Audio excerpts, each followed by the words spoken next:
अस्सलाम वालेकुम, welcome my YouTube channel. कैसे हैं आप सब लोग? आई होप आप लोग सब अच्छे होंगे और अल्हम्दुलिल्लाह हम भी आपकी दुआ से खैरियत से है। और आज का व्लॉग स्टार्ट होता है मेरा ज़र्दा पुलाव के साथ। आज है ना हमारे घर पे बन रहा था ज़र्दा पुलाव, और ये हम मासूम बच्चे खिला रहे थे और सबको याद भी आ रही थी। तो हमने सोचा चलो मासूम बच्चे भी खिला लेते हैं और घर पे ज़र्दा पुलाव भी बना लेते हैं। तो मैं यहाँ पर रेडी कर रही थी इसका मसाला। तो मैंने यहाँ पर प्याज कट करके और इसको मैं छील कर और इसको मैं इससे चॉप कर रही थी बारीक बारीक बघार के लिए। तो मैंने फटाफट से ये बघार की प्याज रेडी कर ली थी और एक तरफ मैंने थोड़ी सी अक्खी प्याज भी रख ली थी पेस्ट के लिए। तो यहाँ पर अदरक लहसुन वगैरह ये भी तैयार कर लिया था छील कर। और फिर जब ये रेडी हो गया तो मैंने इसको अच्छे से वॉश करा। एंड वॉश करने के बाद इसमें कुछ छिलके वगैरह मुझे दिख रहे थे, तो मैंने सोचा उसको निकाल देती हूँ। एंड उसके बाद मैंने इसको पीस लिया। इसके जार बाद में मैंने एक तरफ बर्तन रख दिया था गैस के ऊपर, और आज मैंने बड़ा तपेला रखा था क्योंकि पुलाव ज़्यादा था क्वांटिटी में। तो मैंने इस वजह से बड़े बर्तन में बनाया था। तो उसमें मैंने ऐड कर दिया था रिफ़ाइंड ऑयल। एंड उसके बाद मैंने कुछ खड़े गरम मसाले ले लिए थे, तो वो डाल दिए थे। और मैंने खड़े गरम मसालों में लिया था दालचीनी और लौंग, काली मिर्च और तेज़ पान के पत्ते। और ये सब डालने के बाद मैंने इसके अंदर डाल दिया था प्याज। तो प्याज को मैंने थोड़ी सी ब्राउन होने के लिए रख दी थी। मतलब मुझे ज़्यादा ब्राउन भी नहीं करना है, सिर्फ नॉर्मली इसे पकाना है। तो एक तरफ मैंने मिर्ची की डंठल तोड़ने लग गई थी। तो मैं यहाँ पर थोड़ी सी कंफ्यूज भी हो रही थी कि मिर्ची मैं ज़्यादा लूँ, क्योंकि बच्चों के हिसाब से भी बनाना था। छोटे बच्चे आ रहे थे खाने के लिए, तो वो ज़्यादा तीखा रहेगा तो वो नहीं खाएंगे, और मुझे घर वालों के हिसाब से भी बनाना था। तो थोड़ा सा मिर्ची का वो रहता है ना कि तेज़ तो नहीं हो या फिर फीकी ना हो। लेकिन मैंने अपने हिसाब से इसको डाल लिया था, ना ज़्यादा तेज़ रहे ना ज़्यादा फीकी, सब अच्छे से खा ले। तो बस इसके बाद मैंने सारी मिर्ची के डंठल को तोड़ दिया।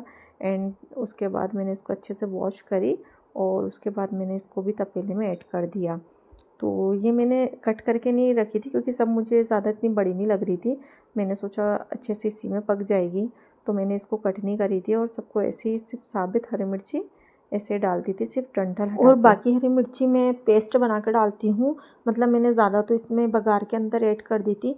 एंड में थोड़ी सी हरी मिर्च उठा के रख दी थी, तो वो मैं पेस्ट के अंदर डालती हूँ। तो उससे भी बड़ा अच्छा जायका आ जाता है, क्योंकि ऐसा होता है कि अगर जैसे खड़ी हूँ साबित आ रही है हरी मिर्ची, तो ज़्यादा खाने में नहीं आती है, बच्चे भी निकाल देते हैं और कुछ बड़े ना भी खाते हैं तो वो भी निकाल देते हैं। लेकिन पेस्ट ऐसा होता है कि अच्छे से उसमें तीखापन भी हो जाता है और सब अच्छे से खा भी लेते हैं, ज़्यादा वेस्ट भी नहीं होती है। तो मैंने उसके अंदर आधी हरी मिर्ची पेस्ट के लिए निकाल दी थी। और फिर मैंने जो यहाँ पर प्याज, जो खड़ी प्याज रखी थी अक्खी प्याज, उसका भी पेस्ट बना के डाल दिया था बाद में, क्योंकि वो सारी मैंने बघार में यूज़ नहीं करी थी, बाकी का मुझे पेस्ट बनाना था, तो इसलिए मैंने अक्खी प्याज रख दी थी।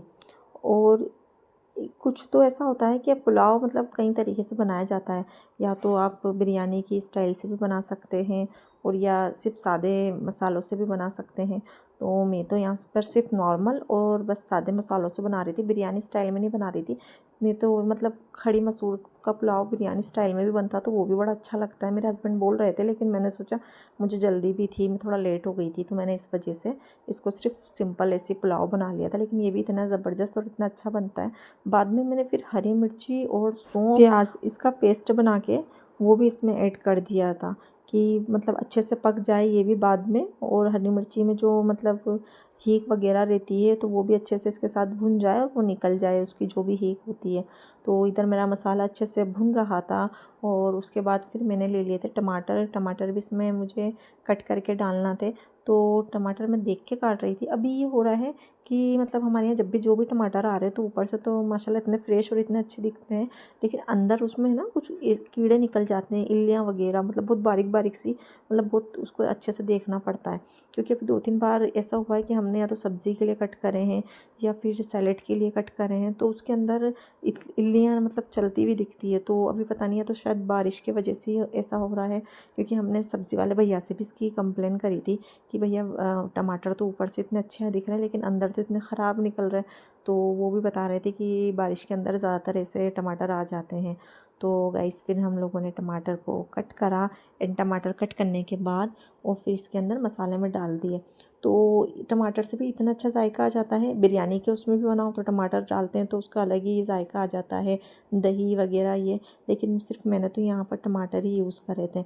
और फिर टमाटर को कट करने के बाद इसमें ऐड कर दिया और फिर इसको भी अच्छे से भुनाई करी मसाले के साथ। और फिर मैंने इसमें है ना धनिया, पिसा धनिया भी इसके अंदर ऐड कर दिया था। मैंने है ना मसाले में मैंने खड़ा धनिया नहीं पीसा था। अगर उसको भी पीसते हैं तो वो भी, उससे भी बड़ा अच्छा जायका आता, लेकिन मैंने खड़ा धनिया नहीं पीसा था। यहाँ मैंने पिसा धनिया ही ऐड करा था। और फिर पिसा धनिया ऐड करने के बाद मैंने इसमें नमक भी शामिल कर दिया था। और उसके बाद मैंने इसकी अच्छे से भुनाई करी। और मैंने जो खड़ी मसूर की दाल थी वो मैंने 1-1.5 घंटे पहले ही उसको भिगा कर रख दी थी, क्योंकि वो फिर अच्छे से उसके अंदर दाल गल जाती अगर जल्दी अपन भिगा दो तो। क्योंकि यहाँ मैं सीटी नहीं लगा रही थी, अगर सीटी लगाओ तो फटाफट से ही बन जाता, लेकिन मैंने यहाँ मुझे ज़्यादा क्वांटिटी में बनाना था और तपेले के अंदर बनाना था बड़े बर्तन में, तो फिर मैंने इसलिए इसको 1 घंटे पहले ही भिगाने रख दी थी। मसाले में इसकी अच्छे से भुनाई भी हो जाएगी और दाल गल भी जाएगी। तो यही आपको करना है कि अगर जब भी आप दाल ऐसी खड़ी मसूर का पुलाव बनाएं तो इसकी 2 ट्रिक होती है। या तो आप उसको जल्दी से 1-2 घंटे पहले भिगा दें, और कभी ऐसा होता है कि इमरजेंसी में भी बनाना पड़ सकती है, तो हम लोग क्या करते हैं, फिर दाल को थोड़ा सा गर्म पानी के अंदर इसको एक बॉईल कर लेते हैं। तो उसमें माशाल्लाह अच्छे से दाल हो जाती है और फिर आप उसको इजीली आप बना सकते हैं जल्दी से। तो बस मुझे तो यहाँ पर मैंने भिगा दी थी तो मेरा काम उससे हो ही गया था।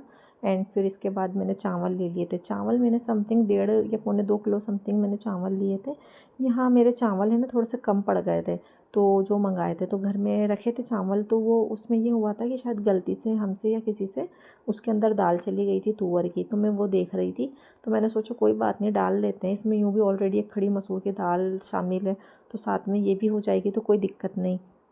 तो बस मेरे यहाँ पर ये थोड़ी सी दाल मिक्स हो गई थी और इधर मसाला भी अच्छे से भुनाई हो रही थी।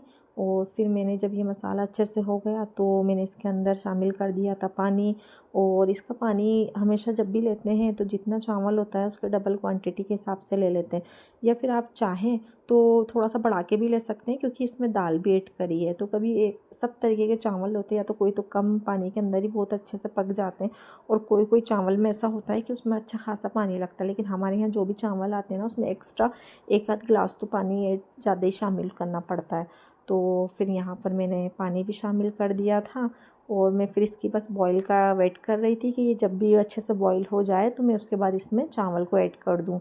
तो यहाँ पर अच्छा पानी मेरा हो गया था, बॉईल आने वाली थी, तो मैंने फटाफट से इसमें चावल भी ऐड कर दिए थे कि। और फिर मुझे यहाँ थोड़ा सा जल्दी भी काम था क्योंकि टाइम भी हो रहा था, बच्चों का भी मगरिब का टाइम हो रहा था। खैर मुझे असर का टाइम में मेरा काम हो गया था। फिर मैंने चावल ऐड करने के बाद एक बार और नमक को टेस्ट कर लिया था कि कहीं ये फीका तो नहीं है। तो उसके बाद मैंने इसमें, मुझे थोड़ा सा फीका लगा और मैंने उसके बाद उसमें नमक थोड़ा सा और शामिल कर दिया था। एंड उसके बाद मेरे इस पुलाव के अंदर माशाल्लाह खटकी आ गई थी और फिर मैंने इसको ढककर और दम पर रख दिया था। तो ये बड़ा इजी और अच्छे, मतलब बिल्कुल सरल रेसिपी से बना हुआ है और माशाल्लाह इतना अच्छा और इतना गज़ब का बना था कि सबको इतना अच्छा लगा था। और इसमें कोई ज़्यादा एफर्ट भी नहीं लगाना है। तो यहाँ मेरा पुलाव इधर कंप्लीट हो रहा था और इसके बाद मुझे बनाना था साथ में ज़र्दा। तो फिर मैंने यहाँ पर लिए, ये थे मुबारक चावल। तो मैंने चावल को लिए एक बर्तन में एंड उसके बाद मैंने चावल को चेक करा कि इसके अंदर कुछ कचरा वगैरह तो नहीं है। और उसके बाद मैंने इसको अच्छे से वॉश करके और इसको भी मैंने भिगा दिया था 20-25 मिनट के लिए, क्योंकि अगर अपन पहले भिगा दो चावल को तो जब इसको बॉईल करते हैं तो ये अच्छे से जल्दी बॉईल हो जाता है, नहीं तो बहुत ज़्यादा टाइम लगता है। तो और जैसा चाहो वैसा बॉईल भी फटाफट से नहीं होता है। तो मैं थोड़ा सा लेट भी हो रही थी तो मैंने यहाँ पर पहले ही इसको भिगा के रख दिया था। तो माशाल्लाह मेरे चावल भी अच्छे से बॉईल हो गए थे। और जब बॉईल होने के बाद मेरे से थोड़ी एक गलती हो गई थी कि जब मैंने इसको, जो चावल लिए, ये मैंने छोटे बर्तन में ही इसको बॉईल करने के लिए रख दिया था। तो यहाँ पर जब चावल बॉईल हुए तो मेरा बर्तन यहाँ पर छोटा पड़ गया था क्योंकि चावल अच्छे से फूल गए थे। तो मैंने उसके बाद फिर इसको थोड़े बड़े बर्तन के अंदर निकाला और उसमें अंदर अच्छे से पकाया। एंड मैंने इसमें बाद में ना फूड कलर भी ऐड करा था। मेरा इरादा इसको ऑरेंज कलर का बनाने का नहीं था, मुझे वाइट कलर में कलरफुल बनाना था, लेकिन फिर मेरी मदर इन लॉ ने बोला कि इसको आज ऑरेंज वाला ही बनाना, तो फिर मैंने बाद में इसमें फूड कलर ऐड करा। एंड उसके बाद ये अच्छे से जब पक गए, पूरी तरीके से बॉईल हो गया चावल, तो फिर मैंने इसको निकाल लिया एक बर्तन के अंदर। तो यहाँ पर छलनी में मैं निकाल रही थी, तो मैंने सोचा ये एक ही छलनी में निकल जाएगा, और ये इतना ज़्यादा गर्म हो रहा था कि मेरे हाथ पे भी है ना हीट लग रही थी। तो फिर मुझे एक बर्तन के हिसाब से ये छोटा लगा, तो फिर मैंने वापस से दूसरी छलनी ली, एंड दूसरी छलनी के अंदर इसको अच्छे से दोनों ही छलनी में मैंने चावल निकाल लिए थे। और फिर कई लोगों को होता है कि चावल का ज़र्दा अच्छा लगता है, और कई लोगों को होता है सेवइयाँ का ज़र्दा। तो हम लोग वैसे ज़्यादा तो सेवइयाँ का ही ज़र्दा बनाते हैं, लेकिन कभी कभी ऐसा होता है कि कभी पुलाव बन रहा है और फिर घर पे याद आ रही है किसी को, या फिर ऐसे मासूम बच्चे खिला रहे हैं, तो फिर हम यही चावल का ज़र्दा बनाते हैं। तो फिर मैंने यहाँ पर एक बर्तन लिया, एंड उसके अंदर डाल दिया था मैंने घी, और इलायची का लगाया बघार। और उसके बाद फिर मैंने ये जो भी बॉयल चावल करे थे, तो ये उसके अंदर शामिल कर दिए थे, और साथ में मैंने शुगर को भी ऐड कर दिया था, क्योंकि शुगर और चावल दोनों अच्छे से साथ में पक जाते। अब चावल तो ऑलरेडी गल चुका था पूरे अच्छी तरीके से, तो सिर्फ मुझे शुगर ही ऐड करना था उसको मिठास करने के लिए। तो मैंने फिर शुगर के साथ भी इसको बहुत अच्छे से पकाया, और दोनों ही चीज़ मैंने सेम क्वांटिटी की ली थी। यहाँ पर समथिंग मेरा 3 पाव चावल था, तो अच्छे मीठे रखने के उससे मैंने यहाँ पर 3 पाव समथिंग शुगर ली थी, क्योंकि फिर वो थोड़ा सा फीका हो जाता है। तो हमारे यहाँ अगर मीठा अच्छे से सब खाना पसंद करते हैं, तो मैंने उस हिसाब से यहाँ पर 3 पाव ही शक्कर ली। और माशाल्लाह ये बहुत अच्छे से जब पका तो बड़ा टेस्टी और इतना अच्छा लगा, ना ज़्यादा मीठा भी नहीं था।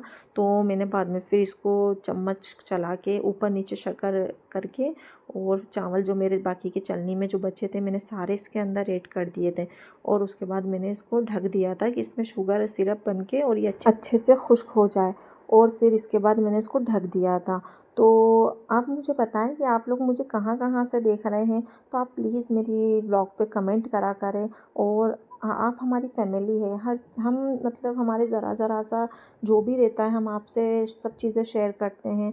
तो प्लीज़ हमें आप सपोर्ट करें, क्योंकि हम भी एक मतलब इतने हाउस वाइफ है, बच्चे हैं, हर चीज़ मतलब हमारा इतना बिज़ी शेड्यूल रहता है, लेकिन हम सब उसमें से टाइम निकाल के आप लोगों के लिए वीडियो बनाते हैं। हाँ, हमें कहीं कमी पेशी रहती होगी, तो आप प्लीज़ उसे या तो कमेंट में हमें बताएं, या फिर जो भी रहे आप हमें उसे बताएं, तो हम उसमें सुधार लेकर आएँ।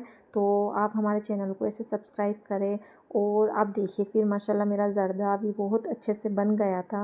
एंड फिर मैंने उसकी बहुत अच्छे से गार्निशिंग करी थी ड्राई फ्रूट के साथ। ड्राई फ्रूट आप आपकी चॉइस के अकॉर्डिंग डाल सकते हैं, जो भी आप खाना पसंद करें।